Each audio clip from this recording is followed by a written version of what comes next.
Agora são 8h09. Aqui a informação não para. Tem notícia o tempo todo. Com Roberto Gonçalves. Aqui a notícia não para, o tirinite continua. E no sábado passado nós tivemos aqui na Arari FM o programa Debate Geral falando sobre a tragédia das chuvas do Rio Grande do Sul. E quem tem as informações é a nossa repórter Edivânia Gomes. Alô, Edivânia, muito bom dia. Bom dia, Roberto Gonçalves e ouvintes da Rádio Arari FM. O jornalismo da Rádio Arari FM 90.3 trouxe na manhã deste sábado 25 a edição do 306º programa Debate Geral, tendo como âncora o radialista jornalista Roberto Gonçalves. O tema abordado foi sobre a tragédia das chuvas do Rio Grande do Sul. Participaram do programa o professor de Geografia e advogado Crisnan Cleuton de Macedo, o professor historiador Araújo Souza e o ex-secretário de Meio Ambiente de Ipubi, Daniel Torres, por telefone. A tragédia no Rio Grande do Sul, com as enchentes e alagamentos, atingiu 2,3 milhões de pessoas. A cada 10 gaúchos, 2 sofrem com o impacto das chuvas. Milhares tiveram suas casas, móveis, eletrodomésticos, livros e memórias destruídos. Morreram 163 pessoas e 88 ainda estão desaparecidas. Assista o programa na íntegra acessando o canal do blog do Roberto no YouTube. Edivânia Gomes para o programa Araripina Urgente com Roberto Gonçalves. Obrigado, Edivânia. E como ela disse, né, tivemos a participação aí do Araújo Souza, professor e historiador, né, que trouxe aí, resgatou desde os tempos da pré-história aquela questão do ser humano sempre procurar um lugar melhor para morar, né, que seria, no caso, onde tem água, na beira de um rio, de um lago, e o professor Araújo deu uma aula aí sobre isso. Já o ex-secretário de Meio Ambiente de Ipubi, empreendedor social Daniel Torres, falou mais do lado político, né, da questão lá da indicação de Lula, que através de decreto também colocou aí um ministério extraordinário, né, para atuar lá no estado, né, através do Paulo Pimenta. Isso aí deixou muito desgostoso o governador lá do Rio Grande do Sul, porque praticamente o Paulo Pimenta ficou como governador biônico, que é quem vai gerir todos os recursos direcionados lá para os municípios e também para o estado. E o professor Crisnan Cleuton, esse aí, abordou a questão geográfica. Vamos ouvir aí um trechinho do professor Crisnan Cleuton falando no programa Debate Geral do último sábado. Roberto, muito bem colocado. Eu queria dizer que isso que está acontecendo no Rio Grande do Sul é um problema da geografia do Rio Grande do Sul. Quando eu falo problema, é a forma com que essa geografia ela foi ocupada. Você falou dos Pampas Gaúchos, uma planície mais ao extremo sul do Rio Grande do Sul, que não é o principal problema.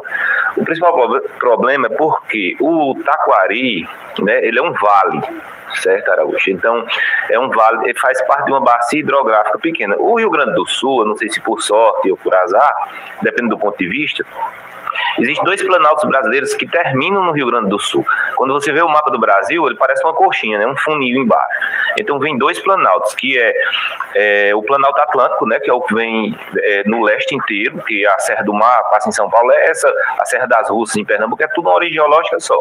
Ele pega o país inteiro de norte a sul, quando a Terra foi formada. Então, ele termina no Rio Grande do Sul. Certo? Então o Rio Grande do Sul é como se fosse o estado inteiro, ele geralmente nunca passa de 500 metros de altitude. Tem alguns locais da Serra Gaúcha que passa, porém essa área próxima ao litoral, que estão as grandes cidades como Canoas, como Porto Alegre, é no final desse Planalto Atlântico. E pelo outro lado, vindo do Mato Grosso, tem o Planalto Meridional. Então, o encontro desses dois planaltos é como se fosse, você tivesse aqui duas serras, falando bem no popular, e a água descesse, e essa parte que recebe a água é o Rio Grande do Sul. Então, esse fator geográfico muito importante fez com que...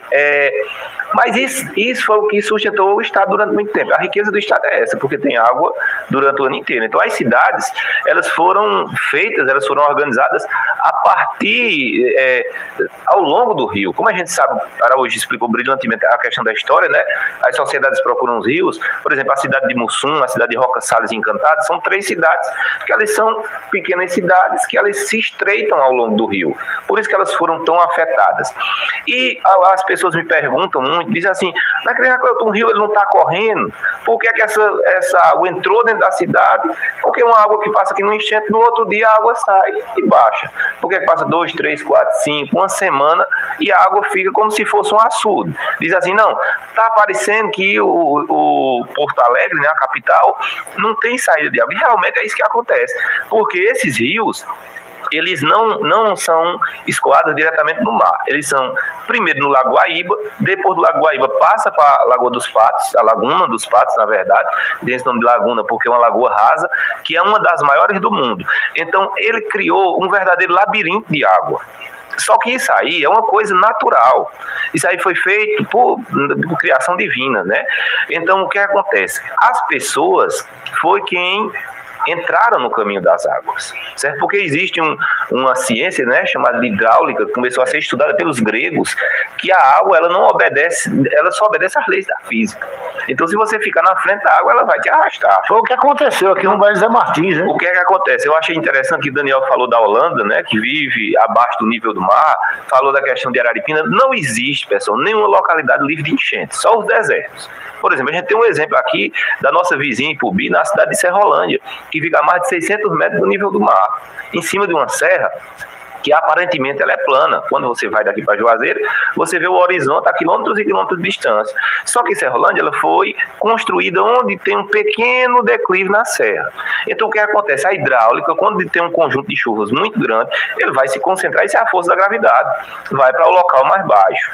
Então, se você não constrói saídas, se você não calcula a quantidade de água que vai acumular ali, a enchente, ela é natural. Então, não tem como se livrar disso, da enchente, não tem como se livrar, só se tirar a cidade para outro lugar, o que é inviável. E assim, o que foi que aconteceu no Rio Grande do Sul? O Rio Grande do Sul tem um histórico de enchentes muito grande, especialmente na cidade de Porto Alegre. Eu anotei aqui, eu estava pesquisando ontem, 1873, 1914, 1928, 1941, que foi a maior de todas, 4,76 metros, que foi superada agora, né? 1967, 1984, 2002, 2015, 16 e 23. Ou seja, é um histórico muito grande de enchentes. Às vezes a gente fala assim, até a questão política, né? Porque os políticos não agem de forma correta. Essa questão de futurologia é muito complicada para se fazer em política. Se você tem um orçamento, a própria população, ela cobra de você que se gaste naquilo que está sendo a urgência do momento. Certo? Se o prefeito de Araripina dissesse assim, vou gastar 5 milhões em prevenções de enchente, todo mundo dizia, não, prefeito, como assim? Se a gente aqui está tudo resolvido na questão de enchente. Então, essa questão que os políticos de Porto Alegre, no Brasil em geral, deram essa relaxada. Por quê? Porque a cidade ela já era acostumada, entre aspas, né, que ninguém se acostuma com uma situação dessa. Aí entra outro fator fundamental que agravou essa situação de enchente, doutor Roberto, que é a questão das mudanças climáticas, que é a questão do aquecimento global. Então, em 1941, as florestas do Rio Grande do Sul eram o dobro do tamanho que é hoje. Hoje em dia, Araújo, o Rio Grande do Sul ele é um estado que praticamente ele não tem floresta nativa, ele tem plantação de arroz, ele tem todos os tipos de agricultura. Então a água, ela não encontra mais os obstáculos naturais da floresta nativa. O estado do Rio Grande do Sul é onde as terras agriculturáveis estão mais sendo usadas. Então essa retirada da floresta nativa fez com que acumulasse. Outra questão é o aquecimento global. O que é que acontece? As águas do Pacífico esse ano, elas esquentaram, né? Teve o fenômeno do El Niño. As águas do Oceano Índico também esquentaram. cria-se a frente fria, que é natural, ela acontece sempre, ela sobe do polo, né, Roberto, e vem para o Brasil, entrando pelo Rio Grande do Sul. E o Brasil, como é um país tropical, um país quente, o Rio Grande do Sul fica no encontro das duas zonas climáticas. Então, a frente fria vai empurrando. Exatamente. E o ar quente, quando existe esse encontro, aí se encontrar, aí vai chover exatamente em cima do Rio Grande do Sul. Tá aí essa belíssima explanação do professor Crisnacleuton de Macedo, falando sobre a tragédia, as chuvas no Rio Grande do Sul. Foi no debate geral do último sábado e está disponível no canal do blog do Roberto. Você pode assistir na íntegra, também com a participação do professor de História, que deu uma aula aí, também o professor Araújo Souza, e do ex-vereador e ex-secretário de Meio Ambiente de Ipubi, Daniel Torres. É só acessar o blog do Roberto, o debate geral está lá para você conferir na íntegra. Agora 8h19.